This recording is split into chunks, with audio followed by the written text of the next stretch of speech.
हरियाणा के ऐसे साथियों,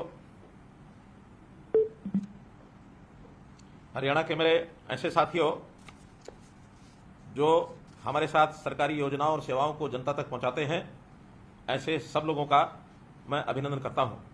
वैसे तो हर शनिवार को मैं किसी न किसी प्रकार के लाभार्थियों से ही बात करता रहा हूं, लेकिन आज जो वर्ग मेरे सामने है वो केवल लाभार्थी नहीं है, बल्कि जनता तक हमारी सेवाओं को पहुंचाने वाला हमारा साथी और जनता के भी एक प्रकार से वो सहयोगी हैं कि सरकार की योजना और सेवाओं को आप सब लोग उन तक पहुंचाते हैं। मैं आपका हार्दिक स्वागत और अभिनंदन करता हूं। मित्रों, जैसा हम जानते हैं कि हरियाणा सरकार पिछले 8.5 वर्षों से गुड गवर्नेंस के नाते से अपनी योजनाओं को लोगों तक पहुंचाने के लिए एक विशेष कार्यक्रम के माध्यम से हम आगे बढ़ रहे हैं। डिजिटलाइजेशन का ये एक मौका है और इस डिजिटलाइजेशन के माध्यम से हम अपने सारे ही कार्यक्रम ई गवर्नेंस के रूप में लोगों तक पहुंचाते हैं। इसी काम के लिए हमने CSCs को चुना है ताकि हमारे सब विभागों की लगभग 550 सेवाएं आप लोगों तक पहुंचा सकें। मित्रों, इस काम में जो सफलतापूर्वक आप ये सब काम कर रहे हैं, इसमें एक सिस्टम का हम सब उपयोग कर रहे हैं। उस सिस्टम को बनाने के लिए केंद्र सरकार से ये CSCs का प्रोग्राम ये बहुत ही लाभदायक हुआ है।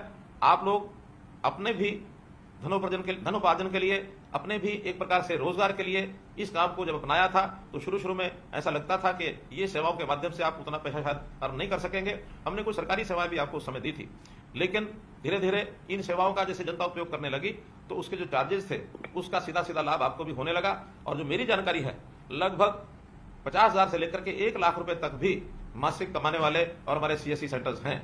ऐसे मौके पर कभी कभी हमको शिकायतें भी मिलती हैं कि जो निश्चित चार्जेस तय किए गए हैं, कभी कभी उनसे ज्यादा चार्ज लेने की भी बात कुछ लोग करने लगे हैं। मैं मानता हूं कि सब लोग ऐसे नहीं होंगे, लेकिन कुछ CSC से ये शिकायतें प्राप्त हुई हैं। इसके लिए मेरा निवेदन है, क्योंकि जो जनता इससे लाभान्वित होने वाली है वो गरीब जनता है और उस गरीब जनता से जितना पैसा निर्धारित किया गया है उतना ही लेना चाहिए, उससे ज्यादा पैसा उससे हम नहीं लेंगे और निश्चित रूप से इससे आपका भी मान सम्मान बढ़ेगा। डिजिटल इंडिया का ये जो अभियान है, प्रधानमंत्री नरेंद्र मोदी जी के माध्यम से जो गति पकड़ी है, इसका उल्लेख न केवल अपने यहाँ देश में है बल्कि दुनिया के देश भी ये मानने लगे हैं कि इस गति से जो डिजिटल इंडिया का अभियान आगे बढ़ रहा है, बहुत से देश तो इसके ऊपर अध्ययन करने के लिए भी आगे बढ़े हैं। प्रधानमंत्री नरेंद्र मोदी जी ने पिछले साल जुलाई माह में जो डिजिटल इंडिया सप्ताह का शुभारंभ किया था, उस समय उन्होंने कहा था कि digital India ease of living और ईज ऑफ डूइंग बिजनेस को मजबूती देने वाला है। इस कार्यक्रम के अंतर्गत हमने नए नए प्रयोग शुरू किए। एक प्रयोग अभी परिवार पहचान पत्र ये हमने किया है और इस परिवार पहचान पत्र का जो लाभ है हरियाणा की जनता को जैसे मिल रहा है, इसकी चर्चा दूसरे प्रदेशों में जब हुई तो उन्होंने भी इसको अध्ययन करने के लिए हमारे पास आने लगे हैं। बहुत प्रदेशों ने अपने यहाँ इसको रेप्लिकेट भी किया है, परिवार पहचान पत्र वो भी बनाने लगे हैं। न केवल देश में बल्कि बाहर से भी लोगों की एक जानकारी लेने की इच्छा जगी है कि परिवार पहचान पत्र क्या है। इस परिवार पहचान पत्र के माध्यम से हमने लोगों के राशन कार्ड बनाए, हमने लोगों को आयुष्मान भारत की योजना का लाभ पहुंचाया, हमने वृद्धावस्था पेंशन ये लोगों की अपने आप बने। 60 वर्ष की आयु के बाद व्यक्ति थोड़ा लाचारी का जीवन व्यतीत करता है तो उसको कहीं भी सरकारी दफ्तरों में चक्कर ना काटने पड़े, कोई दरखास्त ना देनी पड़े, कोई दस्तावेज लेके ना चलना पड़े, तो उसको अपने आप घर बैठे 60 वर्ष के होने के बाद पेंशन देने का काम ये हमारा सेवा विभाग वो कर रहा है और इससे हमारे जो लाखों लोग इससे लाभान्वित हो रहे हैं। हमने चिरायु हरियाणा आयुष्मान भारत के साथ जोड़ करके आगे किया और इसका रजिस्ट्रेशन जो प्रारंभ कराया है, जो आपके माध्यम से भी सब हो रहा है, इसमें 75 लाख लोगों का और एक प्रकार से आयुष्मान चिरायु योजना के कार्ड ये बनाए जा चुके हैं।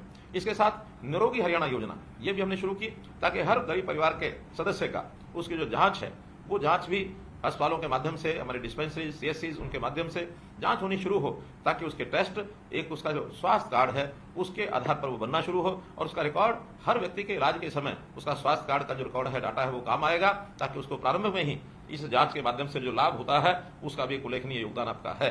तो हम लोग धीरे धीरे ऐसे BPL परिवारों को ये जो सब लाभ पहुंचा रहे हैं, इन लाभ को पहुंचाने में अपना अपना जो योगदान है। हमारे यहाँ एक कल्पना की गई है कि सरकारी योजनाओं का लाभ सबसे पहले गरीब व्यक्ति को मिलना चाहिए। इससे पहले क्या होता था कि योजनाएं तो गरीब के लिए बनती थी, लेकिन उसका लाभ उठाने के लिए गरीब को छोड़ करके बाकी लोग जो थोड़ा दबंग वृत्ति के होते थे, जो योजनाओं का लाभ उठाने में बहुत ही माहिर होते थे, वो सब जाकर के योजनाओं का लाभ उठाते थे और गरीब आदमी पंक्ति में खड़ा रह जाता था। लेकिन अब चूंकि हर निश्चित व्यक्ति को उसका लाभ ये अंकित है कि इसको क्या मिलेगा, उसको सूचना दी जाती है कि ये लाभ आपको मिलेगा। उस लाभ को लेने के लिए वो आता है और आपके यहाँ CSC सेंटर्स पर वो सूचना देता है और उसके हिसाब से आप ऑनलाइन फॉर्म उसका भर के दे देते हैं, एक बहुत बड़ा लाभ उसको होता है। हमेशा सीएससी की तरफ वो देखता रहता है, जब भी उसको योजना को लेनी होती है उसका ध्यान सीएससी की तरफ जाता है। सीएससी का काम एक प्रकार से हमारे भले ही नया है लेकिन बहुत सक्सेसफुल तरीके से आगे बढ़ गया है। वो आपकी दुकान को सीएससी के नाते से जानता है। हमने अटल सेवा केंद्र आस्क नाम से भी उसका नाम प्रचित करना शुरू किया था, लेकिन फिर भी जब भी पूछो कि कोई सेवा कहां मिलेगी, सीएससी पर मिलेगी। तो सीएससी का मान सम्मान ये बहुत बढ़ गया है। इसका जो लाभ उनको निरंतर ऑनलाइन मिलता रहे, इसलिए आपकी व्यवस्था जितनी बढ़िया होगी उस व्यवस्था के नाते से आप लोग जो उनकी सेवा करेंगे। और इस नाते से जो जानकारी मुझे दी गई है कि लगभग 30 से 35,000 सीएससी के ऊपर ये सेवा उनको दी जा रही है। आप लोग साक्षरता के अभियान को चलाने वाले एक प्रकार से डिजिटल सक्षम भी हैं और साथ में साक्षर भी हैं। साक्षर व्यक्ति, पढ़ा लिखा व्यक्ति जब इस प्रकार से काम करता है तो उसका निश्चित रूप से लोगों में एक सम्मान बढ़ता है। पिछले 5 मास में इस डाटा का जो उपयोग करने वाले जो लोग हैं, जिनको हम सेवाएं दे रहे हैं, 9,36,000 गरीबों के स्वास्थ्य की जांच हुई है। 62 लाख लैब टेस्ट ये सब किए गए हैं। तो ये सब आखिर तो इस हिसाब से हुआ है। परिवार पहचान पत्र के हिसाब से जन्म मृत्यु इसका पंजीकरण भी हमने किया है, ताकि जन्म और मृत्यु का जो पंजीकरण करने के बाद जो परिवारों का डाटा है वो रियल टाइम बेस उसकी संख्या ये हमारे पास होती है। बच्चे 0 to 6 ये जो बच्चे हैं इनका हम अलग से हमारा जो WCD डिपार्टमेंट है उसके माध्यम से उनकी चिंता करते हैं, उनका ख्याल करते हैं। 6 से लेकर के 18 वर्ष तक की आयु के जो बच्चे हैं उनका स्कूल की शिक्षा में उनका कितना दाखिला किस स्कूल में हुआ है। कुछ बच्चे जो न प्राइवेट स्कूल में जाते हैं न सरकारी स्कूल में जाते हैं, आखिर उनकी तलाश करना ये भी हमारे लिए इसी के माध्यम से संभव हो पाया है। इसी प्रकार जो 18 साल से 25 साल के युवा हैं, ये हायर एजुकेशन का डिपार्टमेंट उसको जो है ढूंढता है, उसको एजुकेशन के नाते या स्किलिंग के नाते उसको काम में लगे, ये प्रेरणा दी जाती है ताकि बड़ा होकर के अपने व्यवसाय को वो कर सके। इसका भी उसको जो लाभ है इसी परिवार पहचान पत्र के माध्यम से मिलता है। इससे ऊपर भी व्यावसायिक लोग, जो लोग 25 साल से 40 साल तक के हैं, जो एक प्रकार से युवा और यानी एंटरप्रेन्योरशिप में अपने योगदान को आगे बढ़ा रहे हैं, उनका ध्यान भी हमारा जो युवा और यूथ एम्पावरमेंट का जो डिपार्टमेंट है वो उसको ध्यान रखता है। 40 वर्ष से लेकर 60 वर्ष से ऊपर के लोग, सेवा विभाग इनकी चिंता करता है ताकि उन लोगों की कोई समस्या है उसको भी हम ध्यान रखें। उनकी पेंशन बनी है अथवा नहीं बनी है इसकी हम चिंता करें। उनको राशन मिल रहा है कि नहीं मिल रहा है, उनको आयुष्मान कार्ड का लाभ मिल रहा है कि नहीं मिल रहा है, ये सब चिंता सेवा विभाग करता है। और जो सेवाएं उनको मिलती हैं आखिर तो उनको अप्लाई करने के लिए हमेशा ये कहा जाता है कि जाइए अपने गांव की, मोहल्ले की जो सीएससी है वहां जाकर के आप अप्लाई करिए, और अप्लाई करने के बाद ऑनलाइन सेवा सब पहुंच जाती है।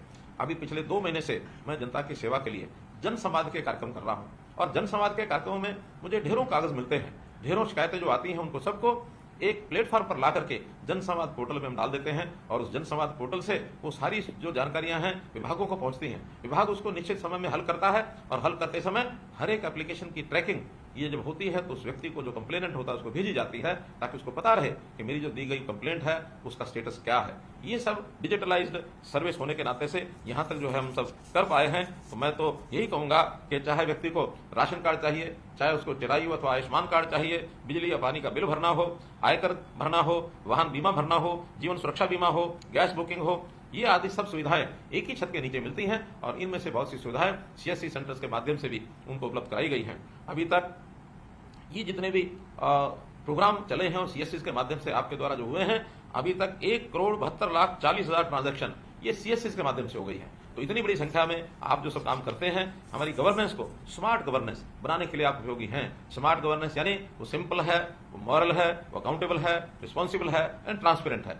यानी इसी को मिलाकर के एक स्मार्ट गवर्नेंस, और स्मार्ट गवर्नेंस तभी मिलती है जब ये सब चीजें डिजिटलाइज तरीके से गवर्नेंस के माध्यम से, सुशासन के माध्यम से लोगों तक पहुंचे।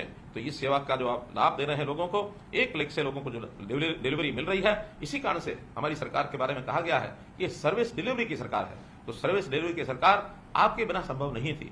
भले ही हम कितनी योजनाएं बनाएं, हम केंद्र में बैठ करके विभाग अपनी अपनी योजना बनाते हैं, लेकिन जनता तक पहुंचाने के लिए यदि कोई माध्यम नहीं होगा, ये जनता का कोई सहयोगी नहीं होगा, तो पूर्ण लाभ उसको मिलना संभव नहीं है। तो आप जहां सरकार के साथी हैं, हमारे साथी हैं, वहां जनता के सहयोगी हैं। तो इस सहयोग के रूप में आप जो लगातार काम कर रहे हैं, इसके लिए मैं आपको बहुत बहुत बधाई और बहुत बहुत आभार प्रकट करूंगा कि इसी प्रकार से आप काम करते रहें। प्रधानमंत्री जी के डिजिटल इंडिया के इस अभियान में मैं कहूंगा कि आप वास्तव में डिजिटल मित्र हैं, और डिजिटल ये जो तकनीकी क्रांति है इसके आप योद्धा भी हैं। आप इसी प्रकार से उत्साह बनाए रखें और लोगों का भी उत्साह बना रहे और इन सब सेवाओं का लाभ लोग ले सकें, इसका प्रचार प्रसार भी आप अवश्य करें। बहुत से ऐसे जो लोग होते हैं, सरकारी योजनाओं का लाभ शायद उनको पता नहीं होता कि किस प्रकार से वो लेकर रख सकते हैं। तो आप अपने यहाँ केंद्रों पर निश्चित रूप से यदि कुछ डिस्प्ले बोर्ड लगा सकें कि ये सरकार की योजनाएं हैं जिसका लाभ उनको आप दिलवा सकते हैं, तो इसका बहुत बड़ा आपका योगदान होगा।